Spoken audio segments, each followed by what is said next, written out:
Thank you. Sorry. Thank you, very blessed morning to everyone. I'm I'd like to thank Church in Quezon City for this invitation. It brought back a lot of memories.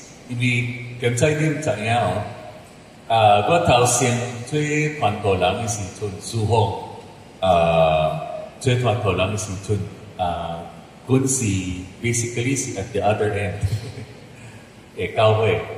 So it kêu cậu tập lạc tao mà nông trường không thích ý what the thinking ito ka hoy thuan to lang. I served at CBCP for more than 12 years during the late 90s and early 2000s. So I'm very familiar with the Lion Village. So when I came in, driving coming here, it brought back a lot of memories for me. And of course, while I was here, I was familiar with your church, and I would always be driving from here, going home, all the way to Frisco. So thank you for the invitation. I've been serving as a pastor for quite a long time, since 1996, but I've come to know the Lord since 1985. So I've started this Christian life called a Christian Race, or Seeds of Nilola. So for more than half of my life, I've been a believer of the Lord, and I praise God for His grace for that. And speaking of believers, speaking of a Christian race, that is the topic that I'd like to share this morning. Okay, it's all about moving onward and upward. Onward and upward. Well, we move onward and upward because in the Bible we are called to go onward toward the goal for the prize of the upward call of God. We are moving onward toward the goal for the prize of the upward call of God.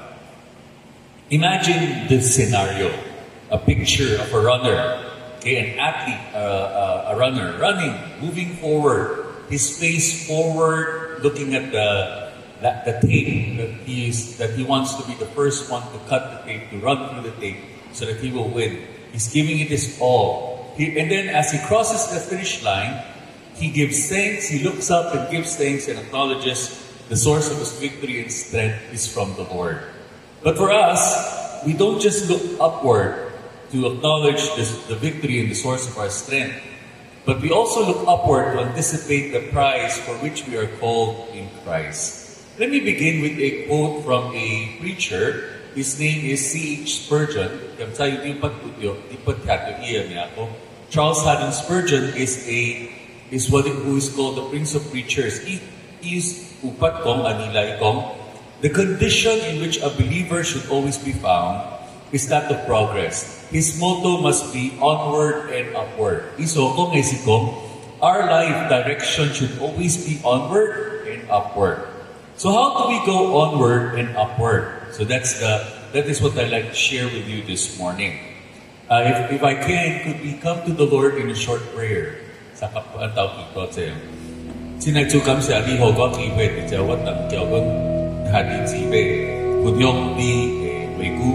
Chúa kỳ đi bằng số qua hồ hoạt động số căng này, sự tuy đi lại sự tuy qua ngày đi lại đi sinh điện, kiểu đi sinh điện lại trong hoa lại cảm động vui vui chung vui. Help us to fully appreciate and understand your word and be able to respond in obedience to your word. This is our prayer in Jesus' name. Amen. So it says here, for that to happen, for us to move onward and upward, we need these four things. Number one, we need to have a healthy sense of dissatisfaction. If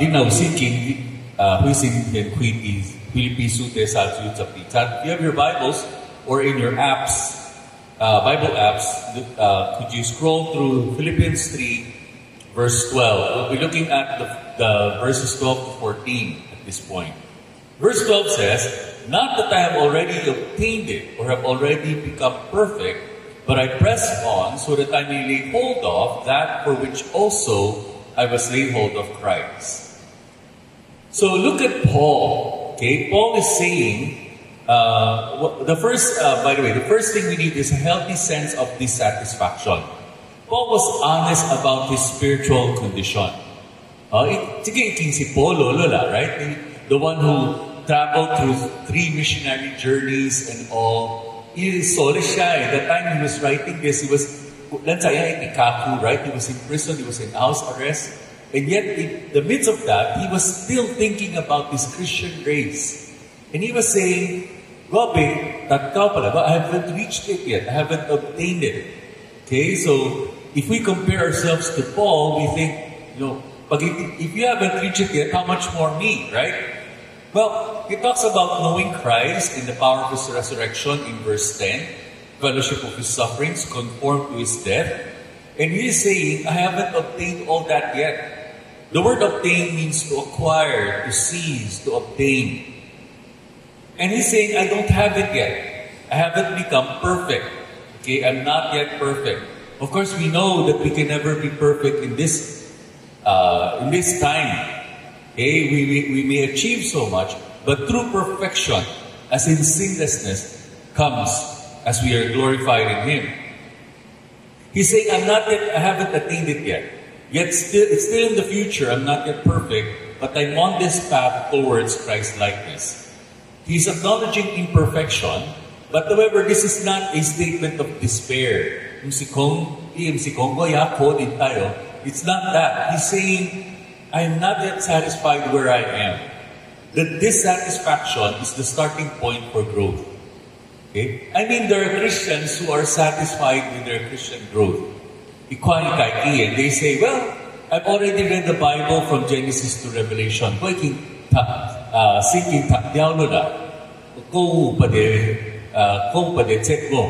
Right? Of course, we understand that, and actually heard that from a brother in the Lord. And he says to me, Pastor, I've read the Bible already from cover to cover. Could you refer me to other books? And I said to him, of course I could refer you to other books. But you can never go without the Word. You can never go without the Bible.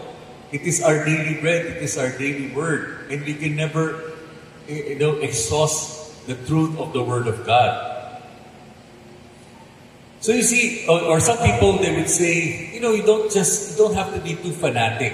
Just attend church on Sunday.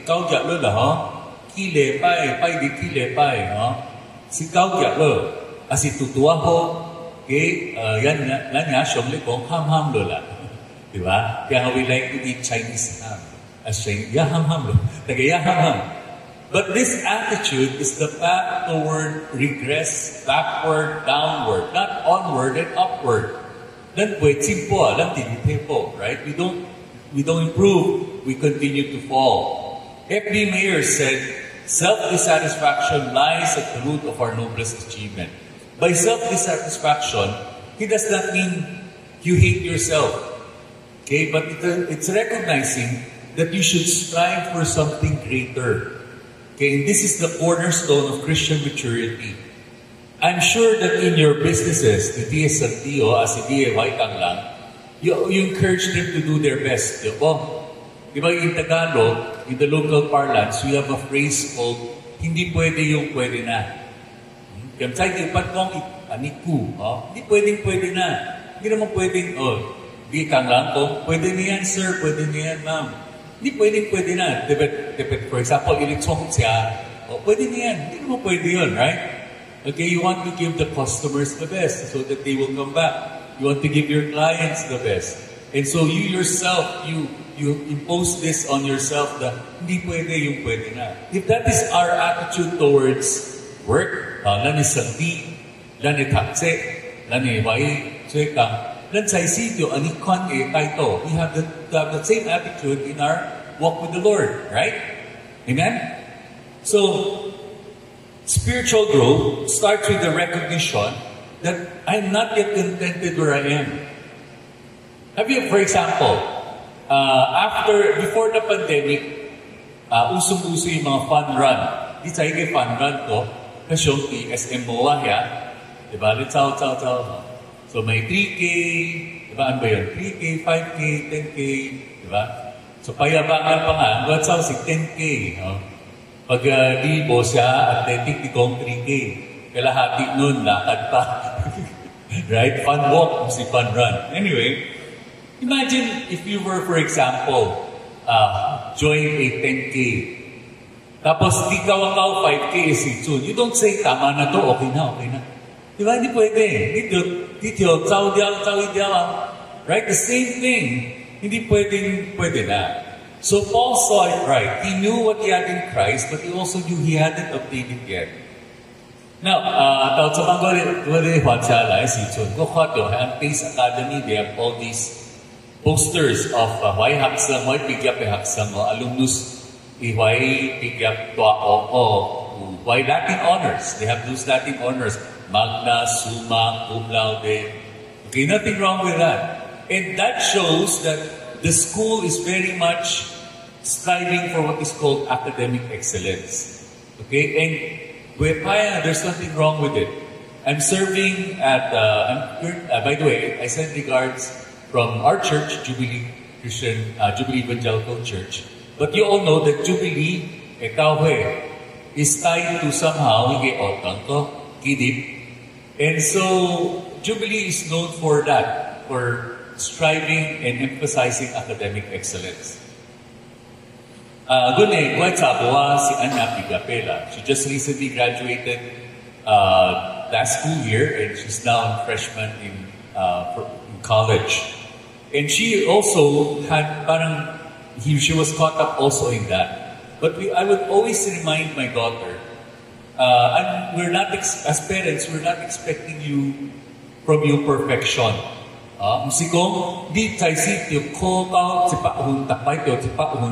We don't do that. Instead, we tell her, we're not expecting perfection, but we are, however, challenging you to excel. Bosahan, right? There's a difference between expecting perfection and striving for excellence. There's nothing wrong with striving for excellence. But don't pressure them to the point that they feel their world will fall apart if they don't get a perfect score. But if that is the case, if we strive for excellence in what we do, how much more should we strive for excellence in our walk with the Lord, in our relationship with the Lord Jesus Christ? And so I ask you this, and you can ask yourself, am I content with what I have achieved in my walk with the Lord? Am I content with where I am in my relationship with God, in my present state? Or do I seek more of Him, knowing more of Him in my life, knowing more of His Word, and applying more of His Word in my life, in my family, in everything? So Paul's dissatisfaction with his present condition gives way to our determination to continue the race. Second point, a strong sense of determination. Let's say verse 12. Not that I have already obtained it or have already become perfect, but I what? Press on. That word, press on. The Greek word means to pursue. By implication, to press forward. It's kind of like a runner, a runner. Look at a runner. When they're about to reach the finish line, they strive with all their might so that they will be the first to reach it. Because sometimes the difference is just a centimeter. A difference between the first and second place. So they strive with all their might. And so that is the picture here. I'm running with all my might. Okay? Again, let's go back to since earlier I already used the illustration of why haksang, why inang. Let's go back to those students. I see in our students now, very competitive yung mga students nowadays. Unlike probably in my generation, in your generation, di ba, joke natin ng generation natin, basta pasado, lola. Di ba, walang sikong, hindi sikohon. Basta di ba, dati uso pa yung report card. And so, pagka black or blue, to si SM, pag ang siyake, sabi niya, question, di ba ngayon, hindi na ganun, di ba ngayon, digital na lahat. So di ba, ay, ang sakit. Kaya nga yung joke namin, pag malapit ng Christmas, parang Christmas tree parang pag Christmas yung ano mo, puro bread, Valentine's. Anyway, but nowadays, students really strive for that. They really determine. And before, in our day, there's an idiomatic expression called burning the midnight oil. Yung patyato, burning the midnight oil sa may isua. Si kong kau kaya letsong kau midnight, right? And that is already passé. Laos na yun, hindi na uso yun. Kasi hindi na lang sila kau midnight oil. Di na gina, di na uso na, di yun sayang. Si kakao, 12 o'clock they study till 2, 3. So they do not burn the midnight oil. They burn the early morning or dawn oil. That holy, no? Koi Hudson. It's, that's their determination because they want to finish. They need to finish their projects, their papers, and all. But the same thing, wouldn't it be wonderful if Christians put as much determination into their spiritual life as in their other pursuits? And that's what it takes. It takes maximum effort using the means of grace God has provided. So now you ask yourself, what is Paul really after? What is he after? Let's go back to verse 12, the last part. He said, "But I press on so that I may lay hold of that for which also I was laid hold of by Jesus Christ." This is it. And after that for which I was laid hold of by Christ. That's a fascinating statement. You see, what he's saying is, I'm pursuing the prize so that I may lay hold of that which Christ laid hold of me. What do you mean? It's the very thing, the very reason why Christ pursued me. My goal in life is consistent with Christ's goal. He saved me for a purpose.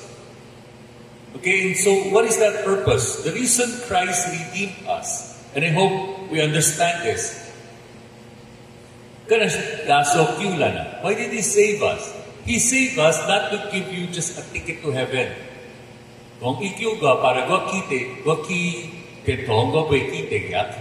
Right? That's not simply His goal. Ultimately, what is His goal? He wanted you and me. Look at His goal. Could you turn to another passage? Romans 8:28. Okay, I'm sure Romans 28 is a verse familiar to a lot of us. Okay? We know that in all things God works together for good, for those who have been called according to His purpose. We know that. When we encounter problems and difficulties in life, we instantly remember Romans 8:28. In all things, God works together for good. But we forget verse 29. 29 si Kong Shamiya, who have been called according to His purpose. What is His purpose? But those whom He foreknew, He also predestined to become what? Conform to the image of His Son. So the ultimate goal of Christ is that we become more and more like Jesus, like Him. The ultimate goal of the Father is that we become more and more like His Son, Jesus Christ. What's the goal for a Christian life? It's the same thing for which we were saved. He saved us to be so that He could make us to be more like Him. That's what it's all about. Some people say, my goal, I don't know if you've heard of this, younger generation would say, I want to be the best version of myself. Okay, I want to be the best version of myself. What's with like me, like I would be Joselito 2.1. That's the best version. But that's a very lowly goal. The Lord doesn't want you to be just the best version of you. Because the Lord wants you to be the best, to be like His Son. Okay?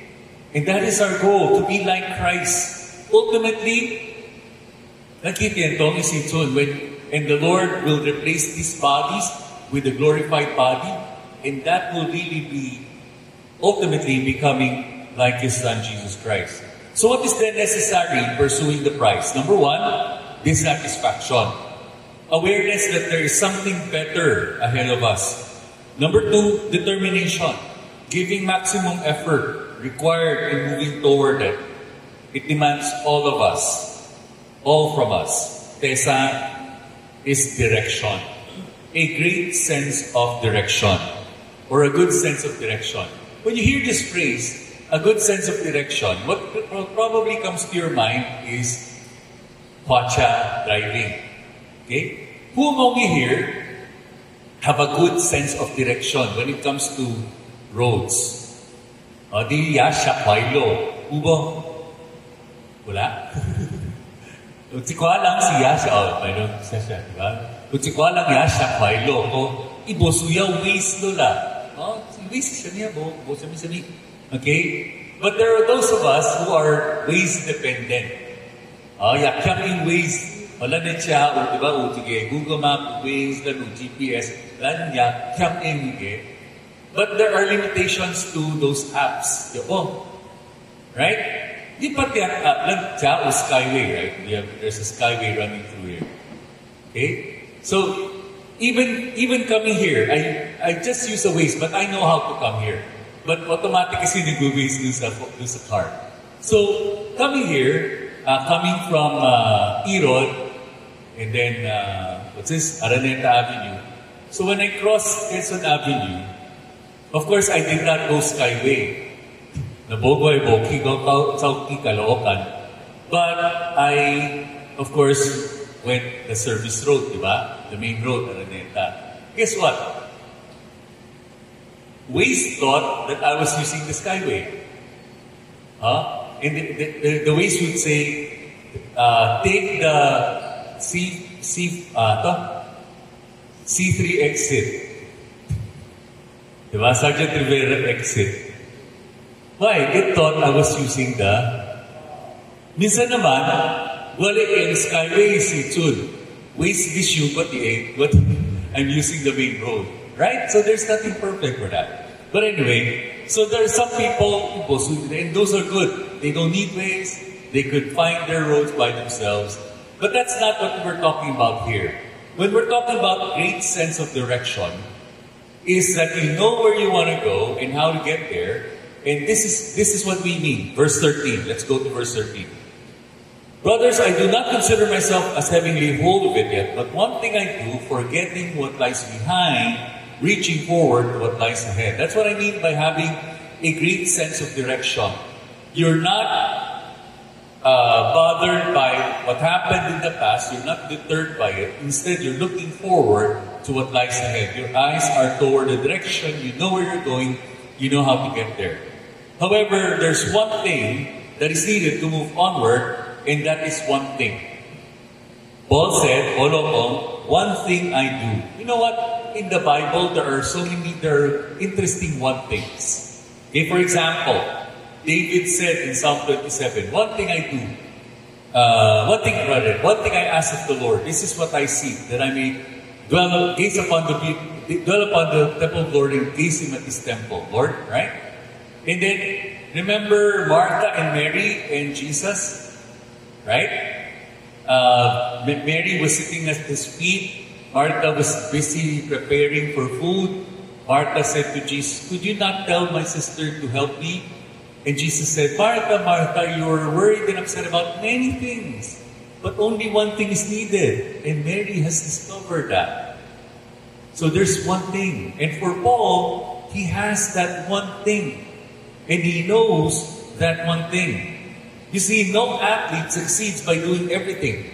He succeeds by focusing on one thing.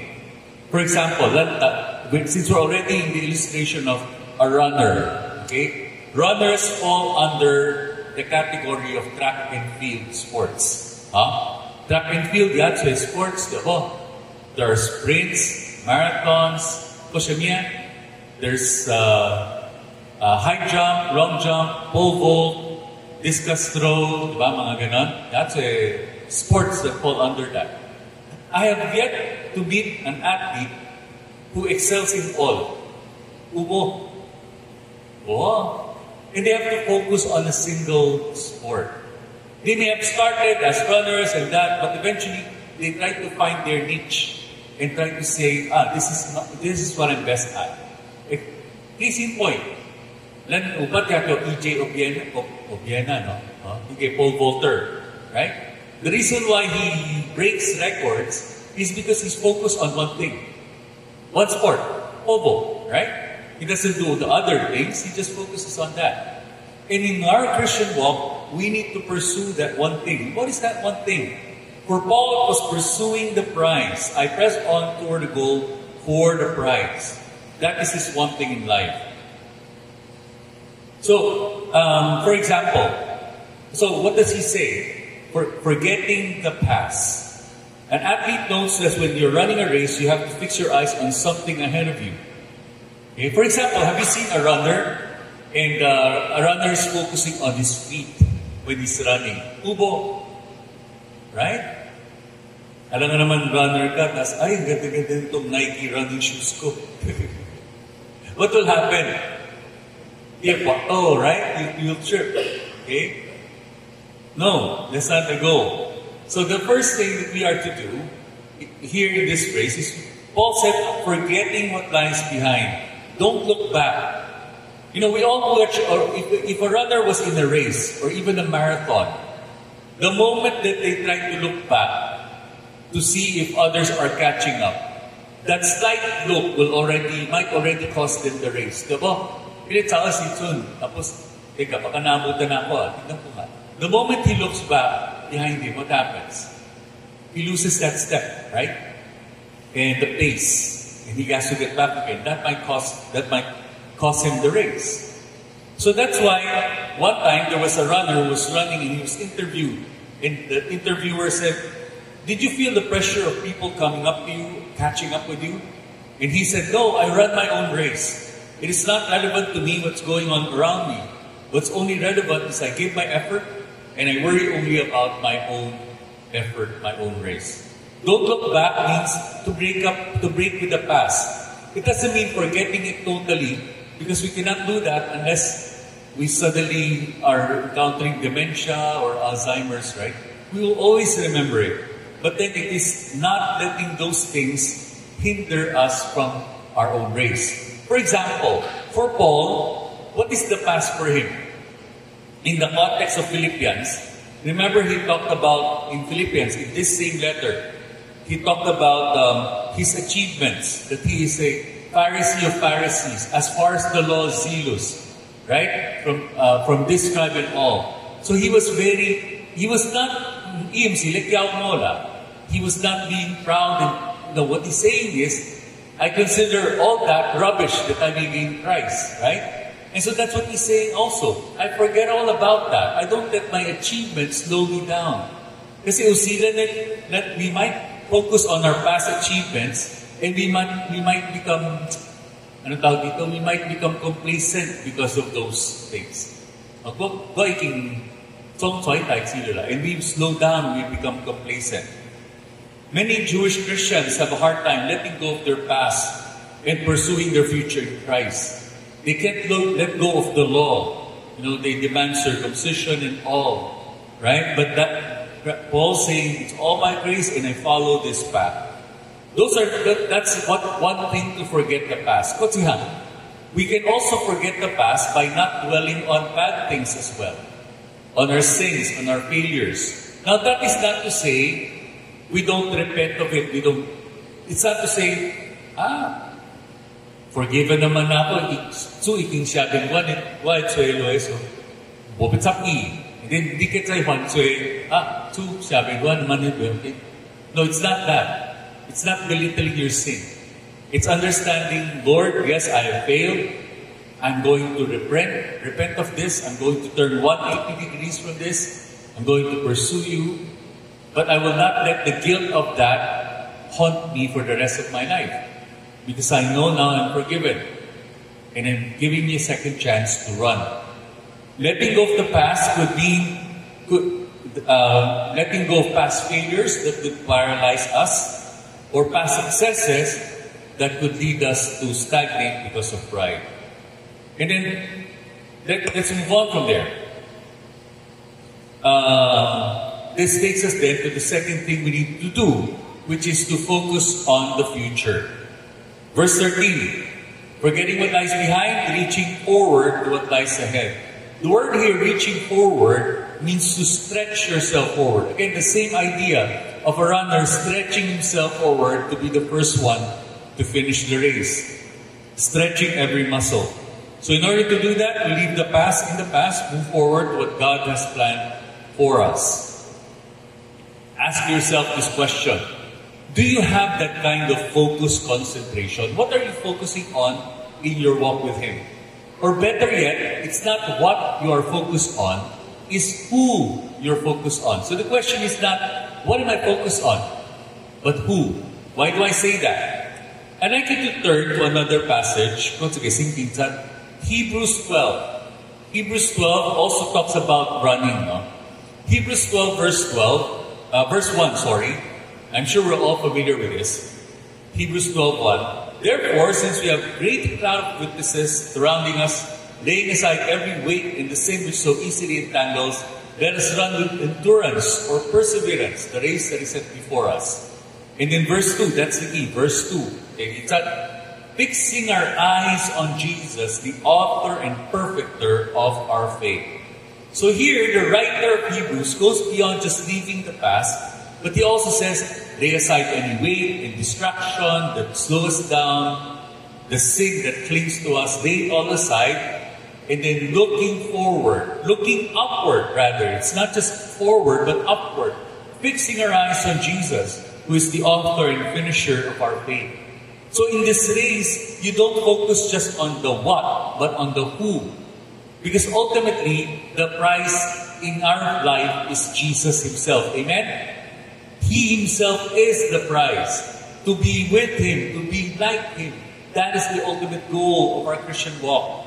So it's possible to have a healthy dissatisfaction, to have a sense of determination, and a great sense of direction, but still lose.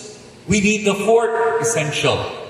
And that is, number 4, a deep sense of drive or motivation. So I outlined it all these. Kailan yung drive, I have to somehow say it's all about motivation. No?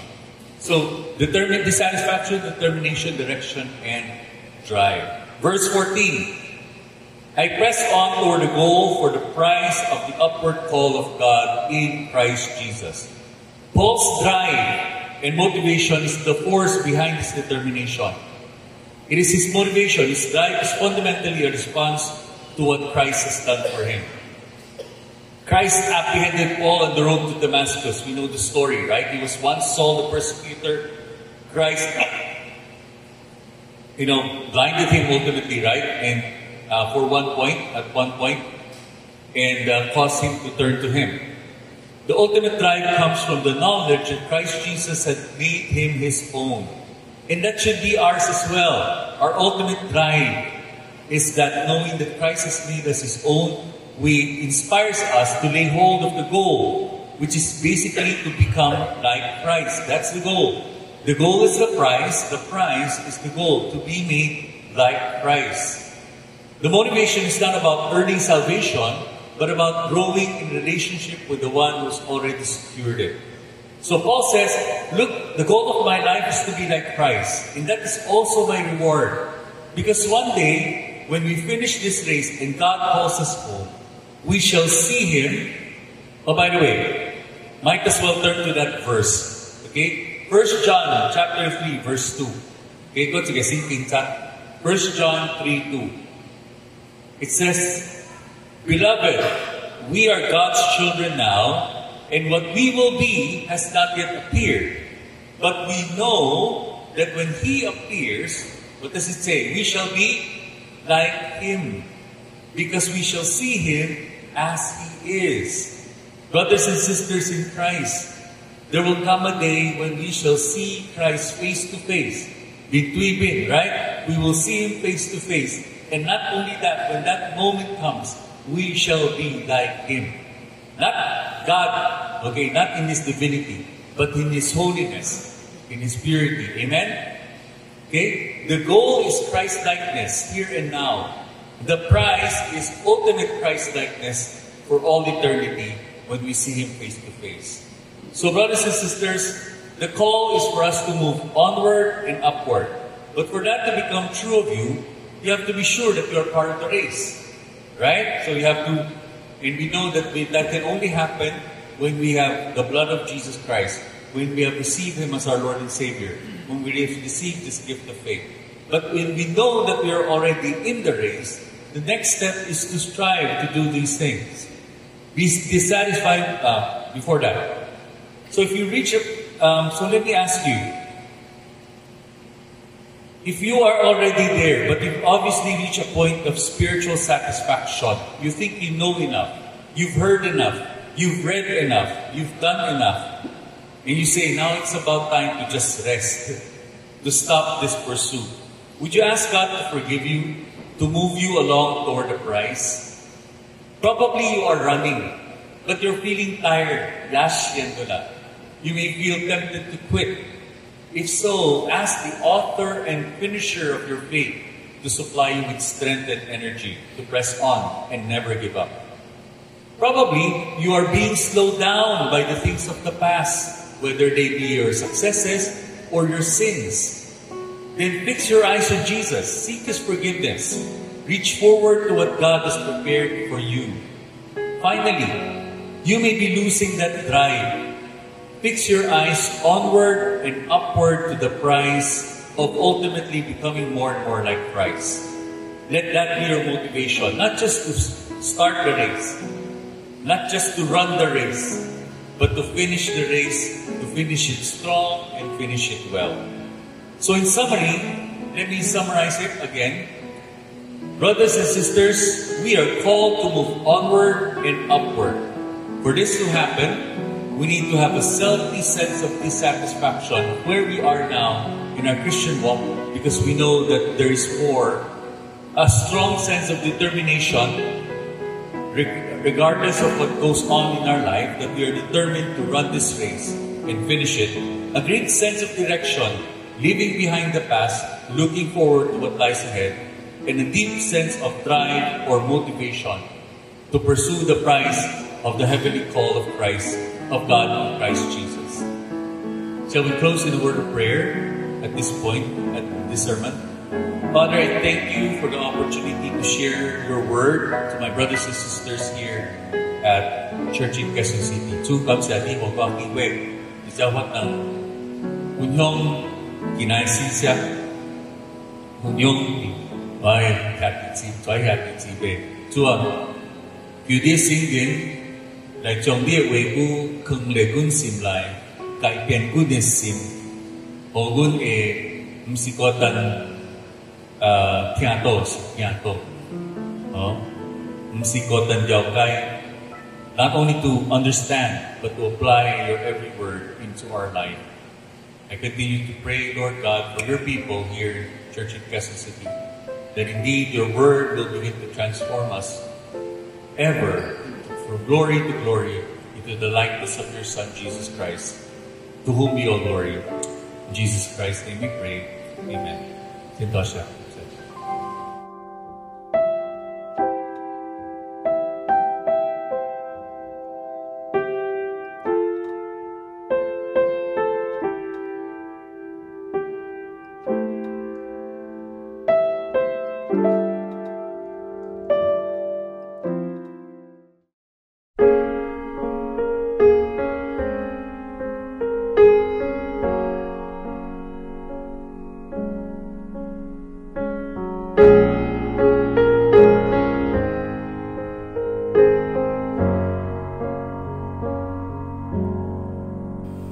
I hear the Savior say, thy strength indeed is small.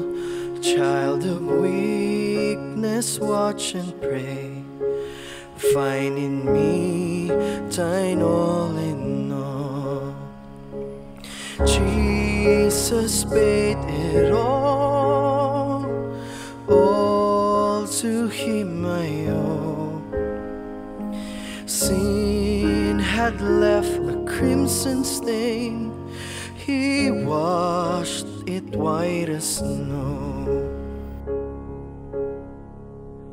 Lord, now indeed I find Thy power and Thine alone can change the leper's spot and melt the heart of stone.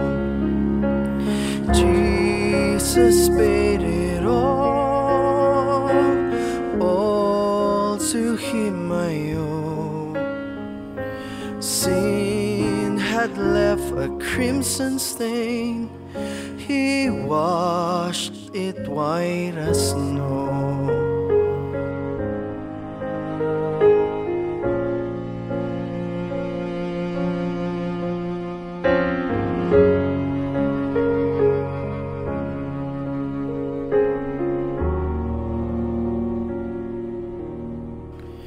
For nothing good have I, whereby Thy grace to claim.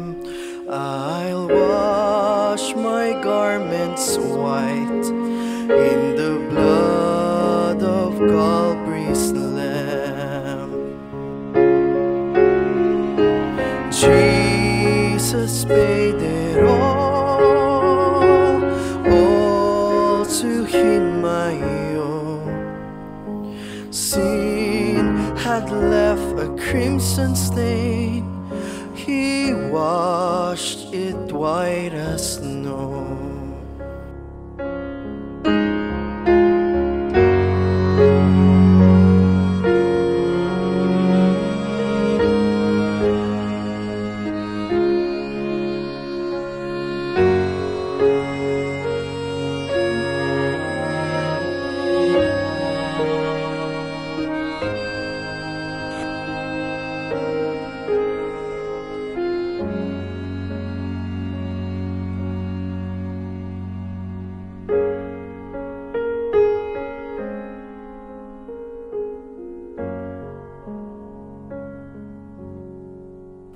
And when before the throne I stand in Him complete, Jesus died my soul to save.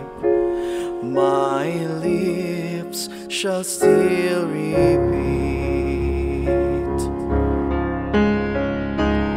Jesus paid it all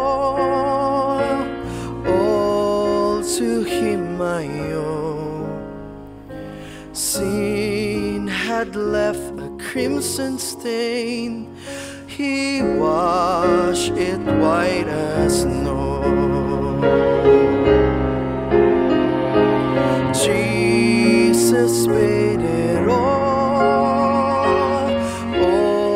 to Him I owe.